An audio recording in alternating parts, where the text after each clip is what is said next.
So at this point, I will turn it over to Amy. So Amy Soddy is an access partner with FEAA, which is the Pennsylvania Higher Education Assistance Agency, and she's here to talk about all sorts of things for financial aid and planning for your post-secondary education. So Amy, take it away.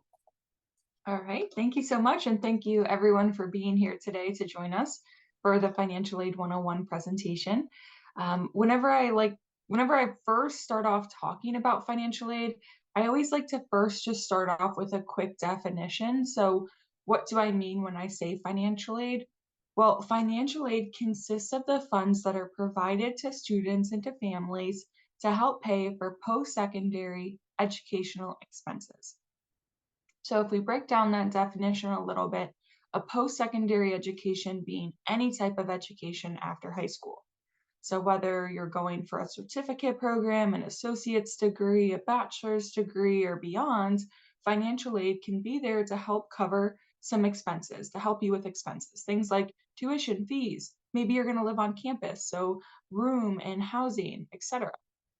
But honestly, the key word to this definition is that it is there to help. Rarely do we see financial aid covering the full cost for a student to attend a post-secondary institution. So it's extremely important to think about the amount that's not covered by financial aid. How am I or how are we as a family going to cover that? What are our different options? And that's what we're going to talk about tonight. But when we talk about financial aid, there are three main types. There is the gift aid, that is grants, that is scholarships, that is free money, money that doesn't have to be paid back. Then we have self-help type of financial aid, such as a work-study program, which allows a student to work and earn some funds which they can use towards their expenses. And then lastly are loans. Loans, of course, are borrowed money. That's money that has to be paid back, but it does count as a type of financial aid. And we're going to talk more about each one of these in more detail throughout. Now, where does the money come from? There are many different funding sources. So the federal government, the state government. So I work with FEAA. We're the Pennsylvania Higher Education Assistance Agency. So we're here in the Commonwealth and we offer state grants to eligible students. The school or college, so depending on where you're interested in going on for further education, they may be able to offer you a different additional types of financial aid. And then lastly, in general, scholarships can come from many different funding sources. And you might be wondering, why do I really care where the money's coming from? The reason it's important to care is because each of these funding sources has their own applications, their own deadlines, their own requirements, etc. So if it is a type of financial aid where you can receive it year after year, you want to make sure you do just that, right? And make sure you get anything that's needed to be submitted in on time and in every year. So when we talk about financial aid, there are really 5 main steps to financial aid, and this is what I'm going to talk about today. And we're going to start with step 1, which is to look for free money first. When it comes to searching for scholarships, I always encourage students to begin searching as early as possible. I've even had 9th graders who've told me that they've begun the scholarship search process. Now you might be wondering, well, that is way too early. They can't even apply for scholarships. And that's true. They can't apply yet. Most of the time, you're going to start applying during your senior year, or if you're a returning college student at that time. But why I suggest starting early is because once you find the scholarships that you might be eligible for, typically those scholarships are posted every single year. And when they're posted each year, they usually have pretty much the same requirements, the same deadlines, the same questions and application process. So even if you find those scholarships early on, maybe you're a senior and you find a scholarship where you're like, well, once I'm in college, this is something I could apply for. Write down that information, whether you keep an Excel sheet or you bookmark those scholarships, and it's something that you know you can revisit in the future once the time has come for you to apply. This is really going to make it easier for you over the years as you're applying for scholarships, because you'll already have kind of a curated list of those that you want to revisit. There are some national scholarship search sites that you can utilize. I have a screen at the end with these national scholarship sites, and definitely encourage you to look nationally for scholarships, as well as utilizing your high school, your counselors, your college themselves to ask about their scholarships that are available. And also, don't ignore scholarships of smaller amounts. When I talk to students and families, sometimes they're like, well, I saw a scholarship, but it was only $500. And I thought, is it really worth my time to apply? And I would encourage you, yes, it is, because typically those smaller scholarships have less applicants. So you have a better chance of receiving a smaller scholarship for, say, $500 compared to one for $5,000. And then lastly, search for scholarships every year. Every year you are attending a post-secondary institution, you should be applying for scholarships. Now, step 2 is to know your deadlines. And when it comes to applying for college, there are a lot of deadlines that you have to keep track of. Deadlines to apply for college, deadlines to apply for scholarships. Some colleges even have deadlines for when you have to submit the FAFSA application by. So what I would encourage students to do is to create a master calendar where you go through the different colleges you're interested in, write down all of their important dates on this one calendar, and that way you can make sure you're staying on track month after month.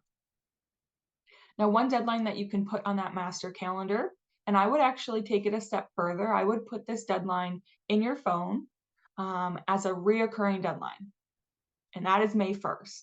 And so May 1st, starting of a student's senior year, or if they're already out of high school, it would be May 1st prior to them starting college. So if they're hoping to start college in the fall of 2024, May 1st of this upcoming year, May 1st of 2024, they need to make sure they submit their FAFSA application by. And this is a yearly deadline, so every single year you need to make sure you submit your FAFSA, and you want to be sure that you submit the FAFSA application prior to that May 1st date. Now, step 3 is to complete the FAFSA application, and I've just briefly mentioned it, but what even is it? Well, the FAFSA is the free application for federal student aid. So this one form is completely free to complete, and just by completing it, you are automatically applied for all types of federal aid. So you are automatically going to be considered for the federal Pell Grant program, for federal work study, and for federal student loans. So just by completing the application, you're automatically applied for all federal aid. In addition, we at FEAA use your FAFSA information to determine eligibility for the Pennsylvania State Grant Program, and many schools and colleges use the FAFSA information to determine eligibility for their institutional aid, so some of their college scholarships and grants. So one form applies you for many different types of financial aid and from many of the different funding sources. And this is why it's so crucial that you get it submitted. But now, how do you actually submit the application? Well, it's a completely online form. You would go to studentaid.gov/FAFSA to complete. Like I said, you do have to file it every single year. And typically the FAFSA opens up on October 1st. So if you have a student in high school, the process would begin October 1st of their senior year. Now that said, it's a typical October 1st release, but this year for all of my seniors, my returning college students, the FAFSA application is delayed. They are making a lot of changes to the application, many of which are going to make it a lot easier for families. But due to those changes, they have pushed back the release of the FAFSA to ensure that when it is available, it should hopefully be good to go. So for anyone who is interested in attending college in fall 2024 or spring 2025, they need to submit the 24-25 FAFSA, which will not be available until sometime in December. So sometime next month, that application's going to open up. Now, I've started to see some dates circulating, and the date that I've seen the most recently is December 31st, is when they are estimating that that FAFSA application will be released. So sometime at the end of December, it will open up. Now, I will tell you from experience, I have helped countless families through this process. The first week or so that the FAFSA opens up, there are usually a lot of issues. There's a lot of users, right, going to the site. And so because of the number of users, the site sometimes crashes unexpectedly or has, just maybe acts really slow. So because of those issues, I would definitely encourage you, don't try to use it the first week it opens up. I would wait until after that first week of January, and then I would go out there and complete that FAFSA application.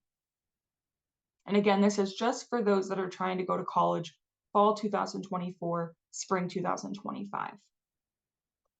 Now, one thing that you can do now, and honestly, I would encourage you to do that like early December, is I would go out there and create the FSA ID accounts. Now, the FSA ID account is what allows you to complete the FAFSA application. So the student who is completing the FAFSA, the one who's applying for financial aid, needs to create the FSA ID account. They'll put in their username, they'll create a username, create a password, they'll enter their name, date of birth, social security number, and it'll take them through the whole steps to create this account. But in addition to the student, if they are a dependent student, at least one parent is also going to have to create an FSA ID account. So at least one parent for dependents will also have to go out there, create a username, create a password, etc. Now you might be wondering, if you are a parent and you already have an account, maybe for yourself or for a child that's already went to college, you will not need to create another account. You will use the account you've already created in the past, and you can use that to sign off on multiple children's FAFSAs or even your own if you're interested in going back to school. The biggest thing with the accounts, though, is I do suggest creating these at least 4 days prior to submitting the FAFSA, because those accounts have to be verified in order for the tools on the FAFSA to work.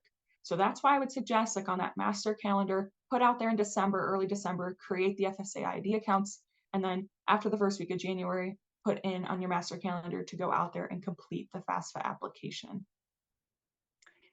In addition to creating the accounts, you may also be asked about some information on the FAFSA. I would encourage that you have this information in front of you when you're doing the FAFSA application.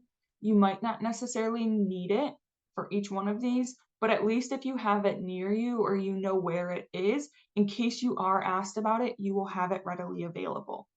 So social security numbers for students and parents in the house, email addresses.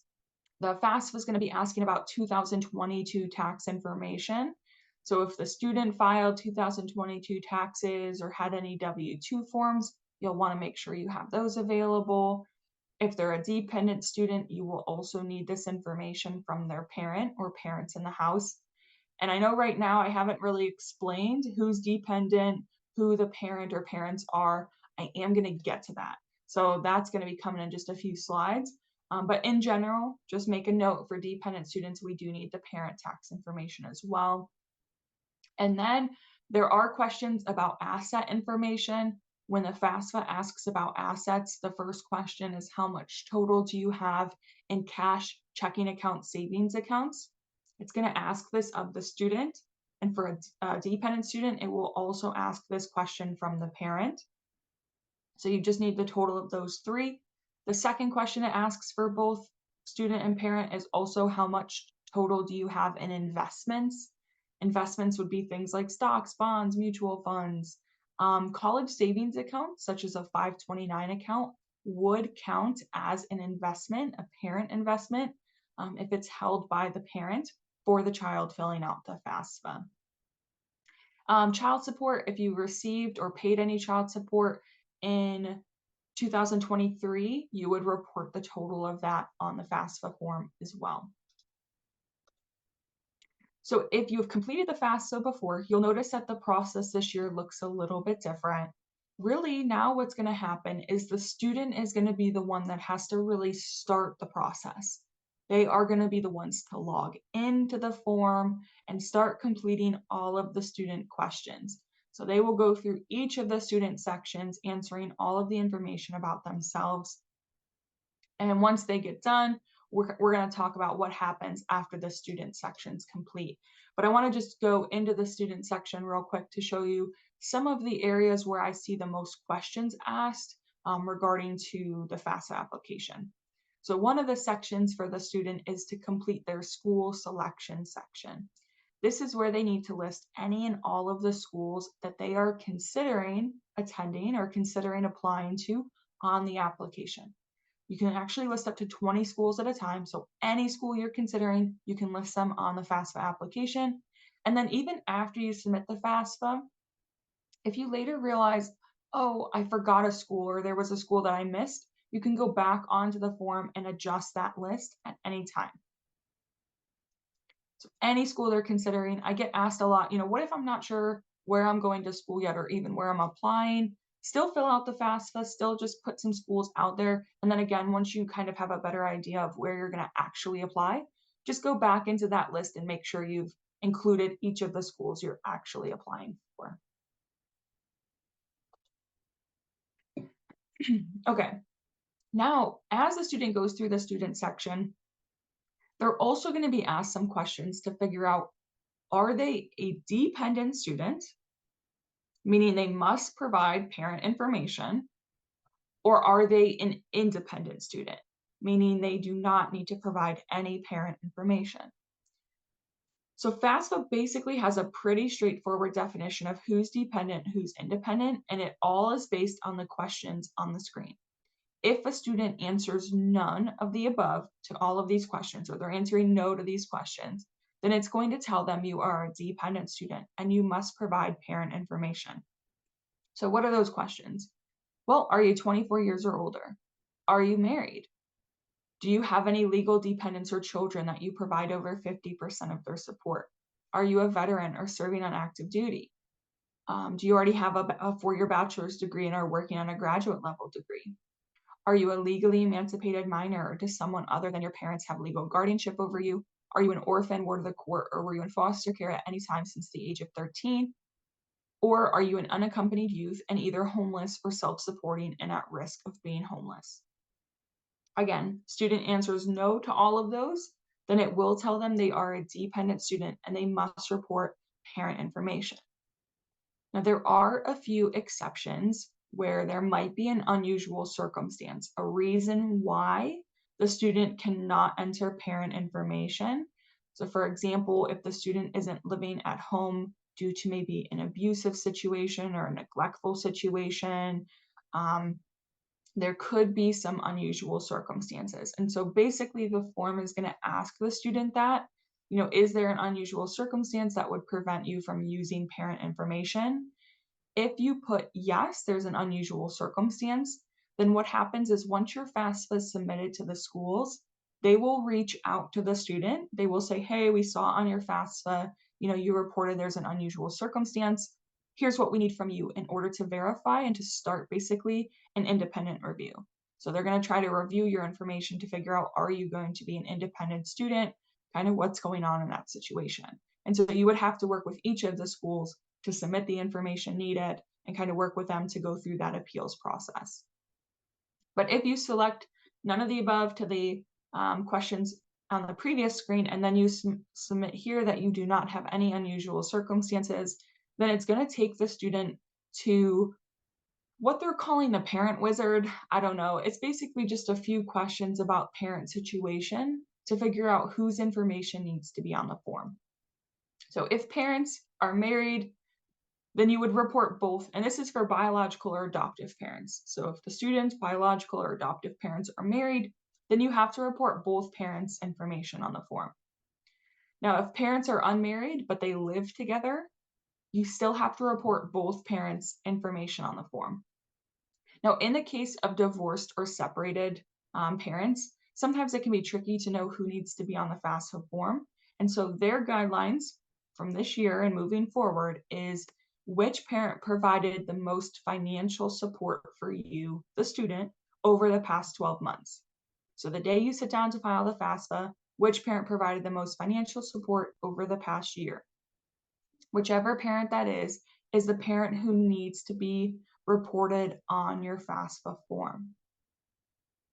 Now, if that parent is remarried, you would need to include the step parent's information on the form. So I'll give you an example. So my parents are divorced. Let's say my mom provided more financial support for me. Then my mom would be the person on the FAFSA, the parent on the FAFSA. But if my mom is remarried, I would need to include her spouse's information on the FAFSA form. Okay. Now, as I mentioned, at least one parent will need to create the FSA ID account. But in the situation of two parents in the household, there may be situations in which both parents need an FSA ID. So how will you know? Okay, so there's this cute little chart here that was created by NEFA, one of the financial aid organizations. And basically, the first top is I'm a dependent student, and my biological or adoptive parents are married or living in the same house. Okay, so depending on how your parents filed taxes, that's going to depend on how many parents, one or two, need to create the FSA ID account. So if your parents in 2022 filed a joint tax return, then only one parent needs to create an FSA ID account, and that is the parent that will go out there and complete the parent section of the FAFSA. However, if your parents filed their tax return as married filing separate, or parents didn't file taxes, or one filed taxes, one did not, then both parents actually will have to create an FSA ID account, and both will have to go onto the FAFSA form separately and fill out their portion of the parent section. So once the student gets through the section about who is their parent on the form or parents on the form, they're then going to be asked to invite that parent or those parents to contribute their information. And they call this person or people the parent contributors. Now, I put that in quotes, contributors, because it does not mean that you're financially obligated to contribute at all towards your student's education. All that it means to be a contributor is that you must report your information on the form in order for the student to be considered for financial aid. Now, if there are two parents in the household, no matter how they filed taxes, the student will still invite both parents. So if there's two parents in the household, even if they filed jointly, the student is still going to invite both parents. But again, if the parents filed in 2022 as a joint tax return, only one parent actually has to use that invite, go to the FAFSA form, and finish the parent section. But they will still submit the information to invite both parents. And in order to invite the parents, students will need to enter their parent name, date of birth, social security number, and email address. So be sure when the student is filling out their portion, this is really the end of it. They do need to have that parent information in order to submit the student section. But once the student section is submitted, it's going to take them to this screen here, which is basically going to say you're almost there. It's going to show that they've invited the parent or parents to contribute. It's going to show that their section was submitted. And then at that point, it's kind of in the parent's hands to finish the form. Now, this is really cool tool is the student can always revisit this page and it's going to show them the status. So for example, on this example, it shows that the invites were sent to the parents, but once it's completed by a parent, it will show you the status. So if one parent completed it, it would show you that it's been completed by that parent. Also, I was asked at a previous workshop, they were like, well, what if I fill out the parent information incorrectly or I don't get the parent invite? The student can always go back in and edit the parent information. So if something was entered incorrectly, the parent's name, date of birth, social or email address, you can always go back in and edit that field under the student's information and then have the invite sent correctly. Now the invite is going to be emailed to the parent, but if you don't receive the invite, the parent can also just go directly to studentaid.gov. As long as they've been invited to the form, once they log into their account, it will tell them, hey, you've been invited to contribute to your child's FAFSA. This is the child's information. Click here to finish the FAFSA form. And so the parent would be able to go out there and finish the parent section. So even if you don't get the invite, you can still manually do that form, just going to studentaid.gov. Now you'll notice here that the parent section is a lot shorter. It's really only 2 sections that the parent is going to have to complete. And so it's going to be a lot faster for our parents to go through their portion than it might be for our students. But the one thing I want to mention here, and this is different for those that have used the FAFSA in the past. In the past, there was something called the data retrieval tool, where the IRS, you would go through a few websites, click on different things, enter some information, and hopefully it worked, and it would transfer your taxes from the IRS right onto your FAFSA. That process is going to be slightly different this year. They're now using what they're calling the direct data exchange. And so on the FAFSA, it is going to ask you to basically check a box to provide consent. What you're consenting to is you're consenting to allow the IRS to transfer your tax information onto the FAFSA for 2022, and you're allowing the FAFSA to send that tax information out to the schools, who again use that to determine your financial aid eligibility. So all contributors, even students, even parent spouses if they're on the form, right? Even if you didn't file taxes, you still have to check the checkbox to provide consent, because even for my non-tax filers, they still will send basically verification showing, yep, we don't have any taxes on file. This person didn't file taxes. So they still do send some type of information from the IRS, even if you didn't actually file taxes.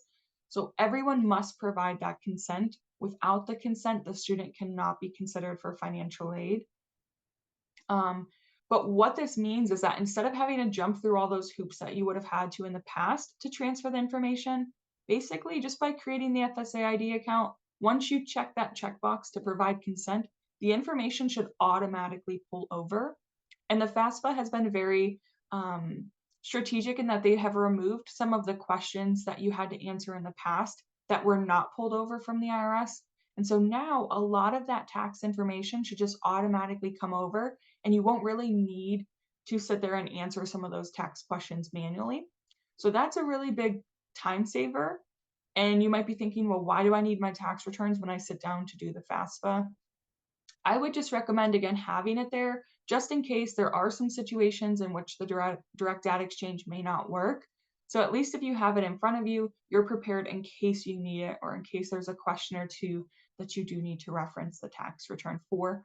But if you don't need it this year, as you go through the process, if you realize, oh, I don't actually need it, then you shouldn't need it, the years moving forward. Okay, I'm trying to think if there's anything else I wanted to mention on that page. Basically, the one thing I want to mention is the direct data exchange is why, if parents filed married filing separately, why both need an FSA ID account, because both will have to actually go out to the FAFSA form and check the checkbox to provide consent, because they need the consent from both parents to pull over those two separate tax returns, add up the values, and submit it onto the FAFSA. So that's kind of why there's a change where now two parents might need to create the FSA ID, but again, it's all dependent on how you file taxes. So after finishing the FAFSA form, you'll also want to go out there and complete the Pennsylvania state grant form. The state grant form is used in order to determine your eligibility for the Pennsylvania state grant program. I will say though, our form is not like the FAFSA. It is very short. It will take you maybe 5 minutes or so to complete. There's no financial questions. And honestly, only the student needs to complete the Pennsylvania state grant form. And you only need to complete it the first time you apply for financial aid. So the first year you submit your FAFSA, you will complete the state grant form. After that, you won't need to do that again. Now, the state grant form, the process to doing that is a little bit different this year, just due to all of the changes to the FAFSA. And also at the same time, we are updating our systems at FEA. So what I would do is, on that master calendar, make a note for yourself in February to go out there and complete the state grant form. You will just go to FEA.org. Your student will create the account. So they'll create their account. It's different than the FAFSA account because this is specifically just for state aid. But they will create that account. As soon as they log into that account, they will be prompted to complete the Pennsylvania state grant form. And so they really just need that account just to do the form. But you can also use that account later on to check your eligibility for the grant program, make changes if anything changes with the school that you're interested in.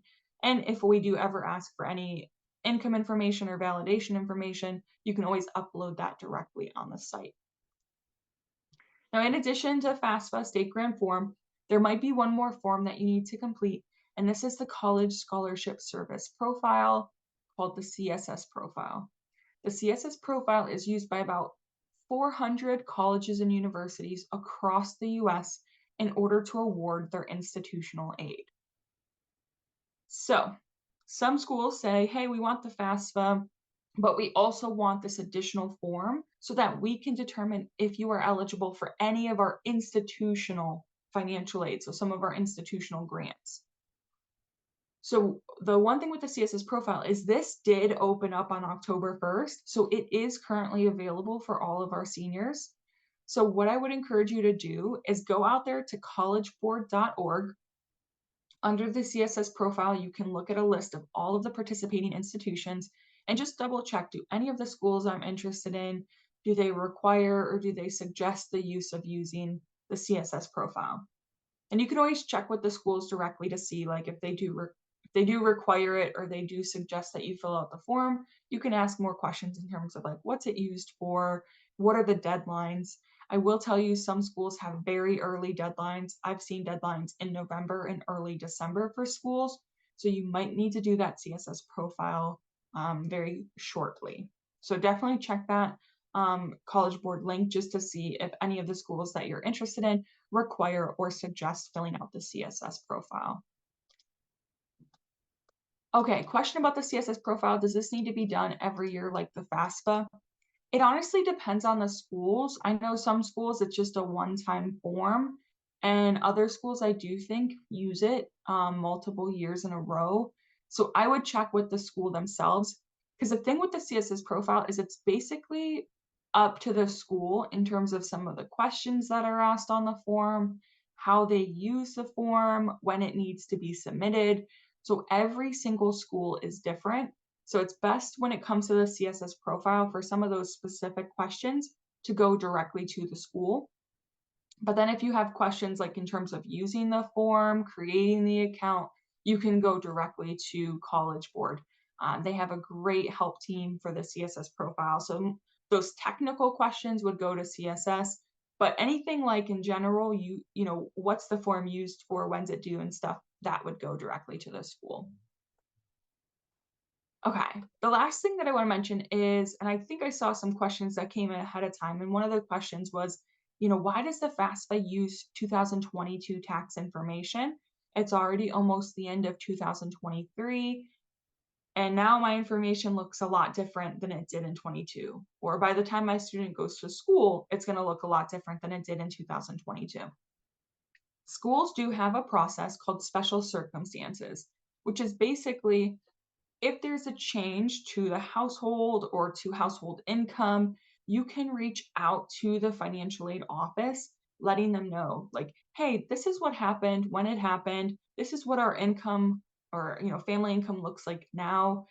And the school can request some additional information from you. And depending on that information, they can reevaluate the student's financial aid and their eligibility. So, for example, if a parent loses their job and family income is a lot less now than it was in 2022, reach out to the financial aid office at the schools you're interested in, letting them know, hey, this parent lost their job. This is what our income is now. They'll work with you to do that special circumstance process and to see if that change makes a difference to your financial aid eligibility. And if so, they can adjust your financial aid accordingly. So just be aware that that process is available. It's available every year. So if something is to ever change, reach out directly to the financial aid office. So you file FAFSA state grant form if it's needed, the CSS profile, and then what? Well, then that information is going to be sent to the schools. The schools are going to get that information, but honestly, they're not going to do anything with it right away. In fact, they won't even start to do anything with that information until the student has been accepted to their school. So if a student is accepted to the school, then eventually they will receive from the school a financial aid notification. The financial aid notification basically is a generalized bill. You could say it's not really a bill. That's not the right word. I shouldn't have used bill because it's not. But basically, what it is it shows you here's the cost of our school. Here's the financial aid you would be eligible to receive. And then, bottom line, here's how much, if you decided to go to our school, here's how much estimated amount you would have to pay or you would have to come up with in order to go to our school. So it's going to show you all the financial aid you're eligible to receive. And then after financial aid's applied, how much is still left over.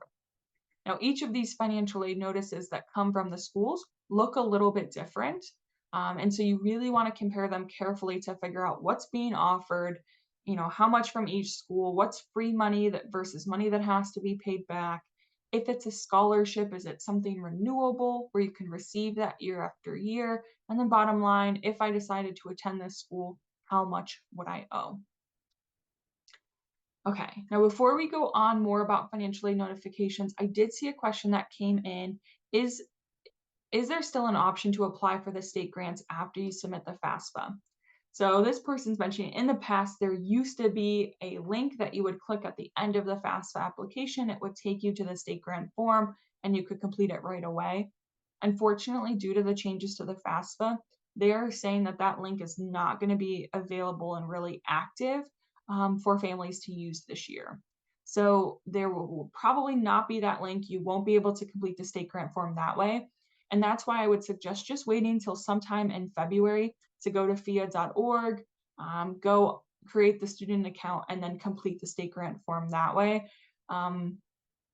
Because of all the changes to FAFSA, that's going to be your easiest option. Now, we will also send reminders. So once we start to get FAFSA applications and our system's good to go, we're going to be sending reminders to students saying, hey, we received FAFSA information, but we still need your state grant form. Here's how to go to FEAA.org to create an account and do that. So we'll be sending reminders to the student to make sure that that form is completed. The biggest thing too about the state grant form is there's no deadline to complete the grant form. The deadline for us is just to complete your FAFSA prior to May 1st. You could technically do that state grant form in August before classes start and you would still be fine. Because we just really need that FAFSA on file. So you do have some time to complete the state grant form. It's not as like time sensitive as the FAFSA application.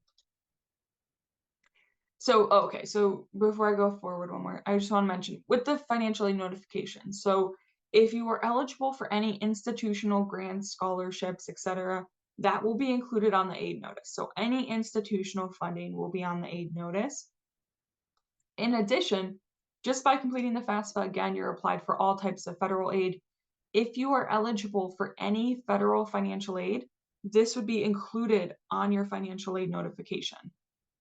So it will automatically include if you are eligible for the federal Pell Grant, and if so, estimated how much you might receive. If you are eligible for work study or federal subsidized versus unsubsidized loans, those will be included on your financial aid notification as well. So you will automatically know what you're eligible for. And again, keyword you want to look for, is it a grant? Is it free money? Is it a loan? To make sure you understand really what is being offered to you. Now, in addition to the federal aid, state aid will also be listed on the form if you are eligible to receive it. So the schools in Pennsylvania are able to send you on the financial aid notification estimated Pennsylvania state grant amount. So if you are going to be eligible for the state grant, that will be included on your financial aid notification with an estimated grant amount. So you will know when you get that aid notice if you're going to be receiving a Pennsylvania state grant. Now, I do want to mention that our award amounts do kind of fluctuate based on the cost of the school. So the federal Pell Grant is the same no matter where you go to school. The PA state grant does fluctuate based on the cost of the school. So it might be a little bit higher at a more expensive school just based on their cost. But it's not a huge difference. And I also get asked all the time, well, what if you're looking to go to school out of state? Well, we do have a few reciprocal states that we work with. So Delaware, DC, Massachusetts, Ohio, Vermont, and West Virginia, where if our PA students go to school in those states, they can still be considered for a reciprocal Pennsylvania state grant. However, the reciprocal state grant amount, the maximum is $600 a year for full-time students. Now, $600 a year is a lot less than if you stayed in state, where your max award eligibility amount fluctuates from $3,000 up to $5,750.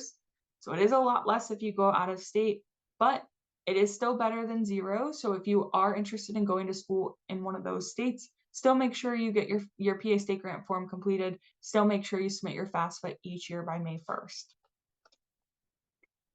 Now I'm going to go back a little bit to some of the federal aid. I wanted to just make sure we talked about the grants first because that's free money. But I do want to talk about federal work study. Federal work study is need-based. So just like the grants, it is based on FAFSA information. They take into consideration your income, assets, household size, etc. So not all students will be eligible for federal work study. But if you are eligible for work study, all that means, that's going to be included on your financial aid notice, like a work study amount, but all that means is that you are eligible to apply for a work study position. Work study positions are not a guarantee. In fact, they're usually very competitive. But if you do apply, you might submit an application, a resume, you might even complete an interview. But if you do apply and you are selected for a position and you begin working, you will earn a paycheck every week or every 2 weeks for the hours that you work. Now, that paycheck is yours to do what you wish with it, right? The student earned that funds. So they can go to Starbucks and get a coffee, or they could save it and use it for next semester's books or supplies, right? It's up to the student to do what they want with that money. It is not applied to their bill. So work study does not reduce how much you owe to that college to attend, but it is just extra, basically pocket money that the student can earn while they're working. Now, federal student loans, I kind of briefly mentioned, there are two types of federal student loans, but in general, the federal student loans, a federal student loan is available to all students if you are a U.S. citizen or an eligible non-citizen. Now, both loans are in the student's name. There's no credit check. There's no cosigner. There are no payments required while you're in school. Now, the first type of loan is a federal subsidized loan. I call that the sub loan. Okay, so the subsidized loan, if you borrow that loan, when you graduate, it's the same amount. The government pays the interest on the subsidized loan while you are enrolled in school. So again, you borrow that amount, it's the same amount for the subsidized loan, but that is a need-based loan. So it is based on FAFSA information. Not all students may qualify for the subsidized loan. The other loan is a federal unsubsidized loan. The unsubsidized loan is non-need based. So any student, again, U.S. citizen, eligible non-citizen, regardless of your need, can qualify for the unsubsidized loan. But the unsubsidized loan does accrue interest on that loan once it disperses. So it will slightly get larger each year. But how much can you borrow? Well, in general, a dependent first-year student, the maximum they can borrow is $5,500 for the whole academic year. Of that amount, no more than $3,500 would be offered as a subsidized loan. So if you're eligible for the subsidized loan, you'd be offered a $3,500 subsidized loan. That again is the one the government pays interest on, and a $2,000 unsubsidized loan, the one that you would be responsible for the interest. And together, those loans would total $5,500. If you don't qualify for the need-based subsidized loan, you'd be offered a full $5,500 unsubsidized loan. And it's up to the student to decide if they want to accept, reduce, or decline those loans. Now, second year, that amount goes up to $6,500, and your third and fourth year, it goes up to $7,500. Now, when it comes to borrowing for education for a dependent student, this is really the only loan that a student can get in their name without a parent or without someone who'd be willing to co-sign. This is it, $5,500 for the first year. The other loan options I'm going to talk about in a few slides require a parent or someone who'd be willing to co-sign on a loan for the student. So it really is important to know when it comes to borrowing money, this is it when it comes to in the student's name alone. And so this is why it's so important to stress the importance of applying for scholarships, because financial aid and these loans only go so far when it comes to the cost of some of these higher education institutions. So step 5 is to be sure you have the money you need. And when you look at having the money you need, it's not just do you have enough money for the first year, but if you are going for a 2-year associate's degree or a 4-year bachelor's degree, you need to take what they tell you that bottom line cost would be for the first year and multiply it by the number of years of that program. And that is the overall cost that you need to figure out, can we afford? If my student goes to that school, can we afford the entire cost for the program? Because prior to working at PHEAA, I worked in financial aid offices, and I would see students and families do whatever they could to get in the door and pay that first semester's bill or the first year. You will blink and the second year will be here, second semester will be there, and you owe that money over again. And I have seen, unfortunately, students having to make that tough decision to transfer schools or to move back home because they couldn't afford to keep making that payment and to stay at that school. We don't want students to have to transfer, right, or to leave their school if they don't want to. So when you're picking that school and you're making that decision, looking at the whole cost for the program is incredibly important. And for handling some of those out-of-pocket costs, right, if you need to borrow additional money to cover that cost, there are additional loan options. But again, like I said, it's going to involve a parent or someone who's willing to co-sign. The first option specifically is a parent plus loan. So this would have to be in the name of the parent or parents for the, or has to be in the name of the parent. And it would be in the parent's name for the life of the loan. So parent would be the one to borrow on behalf of the student. Currently, this parent plus loan, the interest is 8.05%. On top of that interest rate, 4.26% is an origination fee that comes right off the top. And the government uses that for origination and processing of the loan. You will never see that 4%, but you're going to pay interest on it. The other option are private alternative loans. These would come from like a private lender or a financial institution. Typically, these loans we see would be in the student's name, so the student would be listed as the borrower. But 99% of my students will need a co-signer or someone who's willing to co-borrow on that loan. The interest that the lender is going to offer is going to be dependent on the co-signer's credit score, debt to income ratio, on the amount that you're borrowing and the repayment plan that you choose.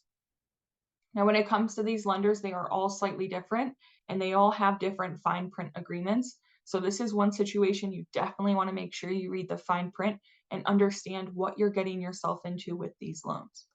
Now, one option for private alternative loans is with FEAA. We have our own private alternative loan. It's called PA Forward.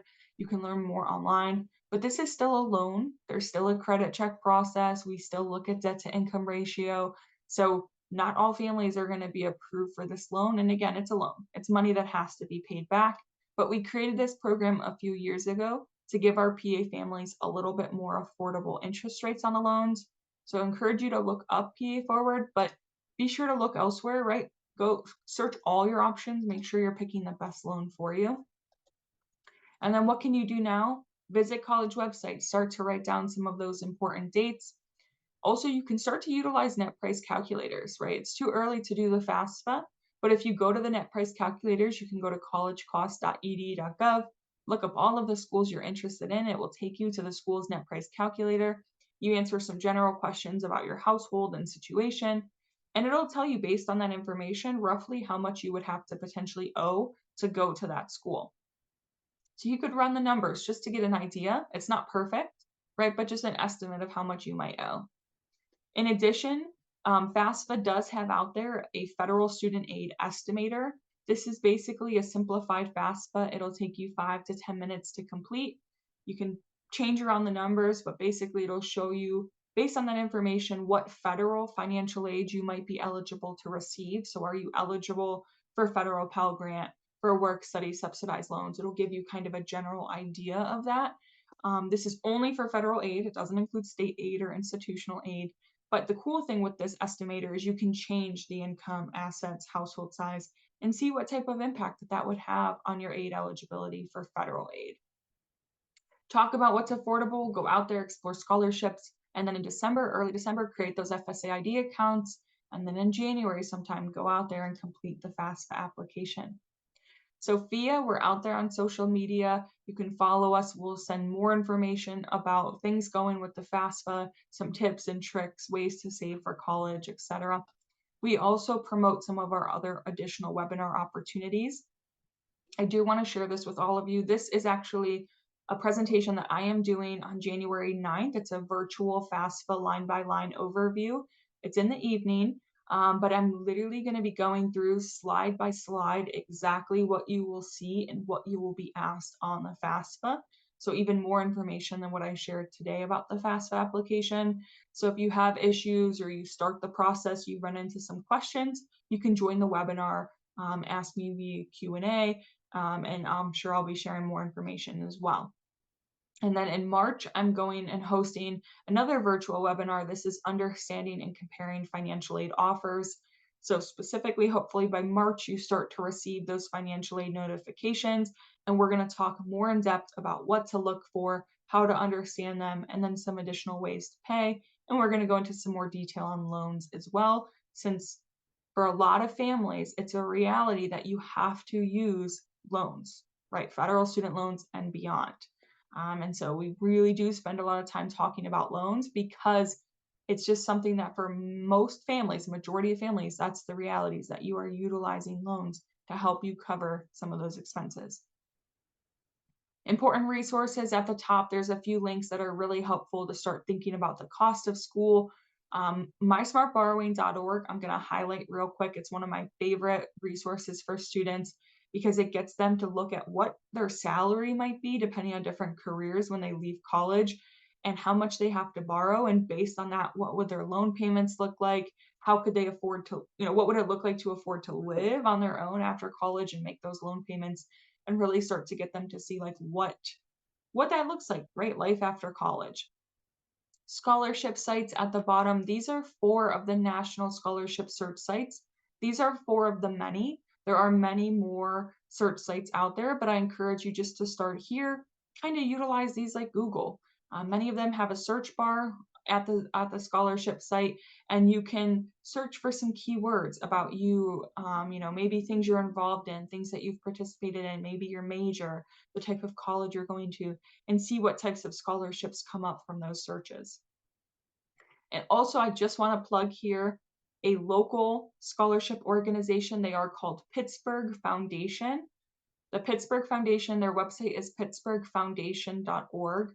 They are a great resource for local scholarships. Right now, I think all of the scholarships that are out there are from last year. Most of them, the new ones, will be posted in January for our seniors to be applying for.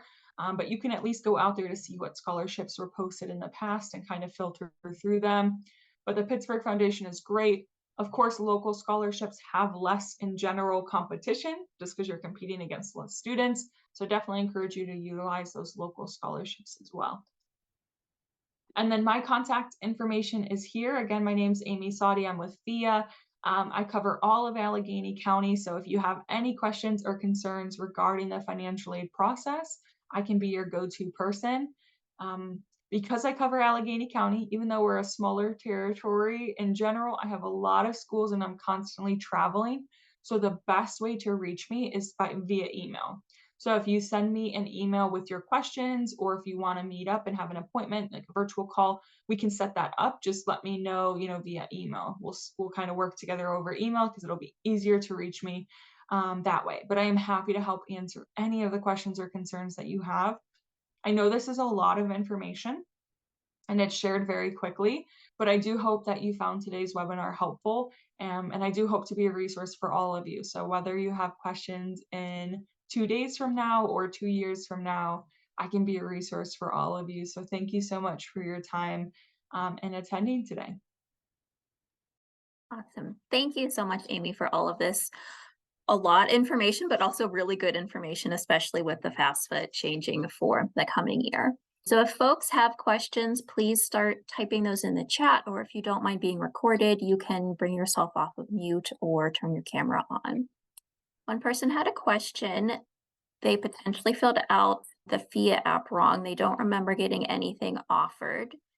They put a Massachusetts school, but the daughter ended up in Pennsylvania. Can they redo that for future years?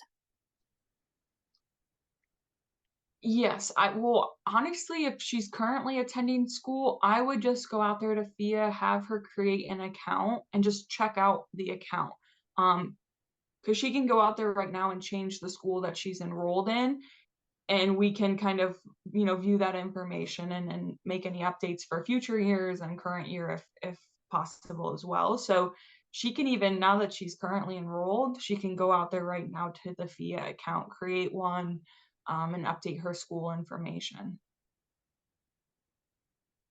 One of And I go ahead. if if she was eligible, I would think that her PA school would have communicated with her like, "Hey, go out there and update your school," but they could have missed that. So what I would recommend is updating it on FEA, but also reaching out directly to the school just to say, "Hey, I attended a webinar. I was learning more about FEA.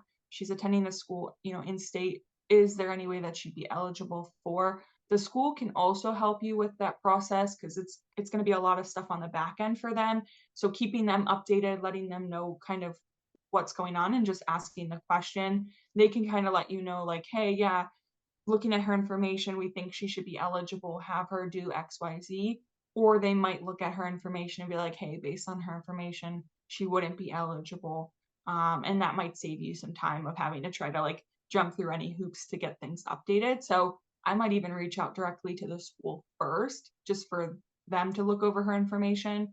And then they can always help you with next steps, and so can I as well. So email me, after reaching out to the school, you can email me if you need to update anything with FEA. I'll make sure I help you through that process. All right, one that was submitted on the registration form. So if people would complete the FAFSA and be denied any financial assistance, is there any way to appeal that? Um, and pretty much the only appeal process would be if you have a special circumstance. So, like if you have, things have changed in the past, or currently have changed since, the tax year, then you could do an appeal, telling them what happened, when it happened, and sending in some general information. But if there isn't a special circumstance, unfortunately, just because of how the FAFSA and the state grant information is calculated is very much dependent on that FAFSA info, and there's not really an appeals process outside of unless you have a special circumstance. And then totally you can go through that appeals to letting them know what your current situation looks like, and they can definitely go through that to reevaluate your eligibility. One from the chat. The presentation was very informative and Amy's very well informed. So good job, Amy. What does it cost for a private appointment with you? There is no cost at all. I am just happy to help. This is my job, is to help everyone through this financial aid process. So whenever you need help, if you need, we can set up a phone call, a virtual call, but there is no cost at all for any of the support that that I provide. That's why we like working with you. If people have more questions, Yes, definitely. please. And Yeah. Mm. Someone asked, they live in Westmoreland County. Is the information there the same as, you're presenting for Allegheny? The information is all the same, but you actually would have a different access partner. So there are 13 access partners that work with FEA all across the state. And so Jonathan Warner is actually the access partner. He covers Washington County, Westmoreland County, Fayette, and Greene County. So he's basically me, but in Westmoreland. So you would just want to contact Jonathan really with questions, but Jonathan and I work so closely that it's okay to reach out to me too. But I know Jonathan specifically works in Westmoreland and works with a lot of the schools in the area. So he might even be doing like FAFSA completion workshops with some of the local high schools or additional financial aid webinars. So if you want to get in contact, I can, let me pull up real quick. I can put in the link for all the access partner information so that you have Jonathan's contact info, just like mine. Just in case you'd prefer, you can always reach out to him as well.